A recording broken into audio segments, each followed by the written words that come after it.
Ukweli uko hivi, ukibisha basi andaa maelezo ya kutosha kwenye upande wa comment, alafu niambie ni mtoto gani wa star maarufu ambaye anaweza akamzidi uzuri, urembo, kuvaa na kila kitu mtoto wa Faima. Yani kwa sasa imefichuka na kudhihirika kwamba hakuna mtoto wa kike ambaye kwa sasa, nikizungumzia mastaa wote hapa nchini Tanzania ambao wana watoto wenye muonekano, wenye urembo wa asili kama mtoto wa Faima. Of course kwa sasa imejulikana na kufahamika kwamba Baby Eva ambaye ana akaunti kubwa tu Instagram, licha ya kwamba watu wengi walikuwa kwenye upofu wa kuto kujua kwamba mtoto huyo je ni wanani, lakini za chini za ndani, usanuaji kama kawaida tukafahamu na kugundua kwamba mtoto ni wa Faima. Na sasa muangalie Faima, muangalie na Baby Eva, mwisho wa siku unakuja kupata majibu kwamba yani they look alike. Huo ni ukweli na huo ni uhalisia.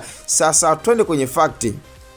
Mastani wengi haswa wa kike ambao wana watoto, lakini sasa huyu ndo amechukua nafasi ya kwanza kwa muda huu, na nikizungumzia 2026 yani mwaka 2026, kuwa ndo mtoto wa kike ambaye kwa sasa kwanza anafuatiliwa sana na ana followers wengi, lakini pia ana mvuto wa asili. Yani kiuhalisia muangalie mama yake mzazi Faima Faivani, mtoto wa Kitanga, alafu muangalie na mtoto wake Aise. Lakini pia nikufahamishe muangalie na baba yake mzazi ambaye ni Kalisa, mwanamitindo ambaye kwa sasa yupo kwenye ndoa yake akiwa na mwanamke wake mwingine, lakini X ni X na uzuri ni kwamba wamezaa, so heshima itaendelea kuwa pale pale. Yani dada yetu Faima na Kalisa pia tayari wameshatuachia mbegu, so kwa sasa Baby Eva anaingia kwenye top 3 na yeye ndo nafasi ya kwanza kwa mtoto ambaye ana muonekano na ana mvuto, lakini pia anafuatiliwa kwa sana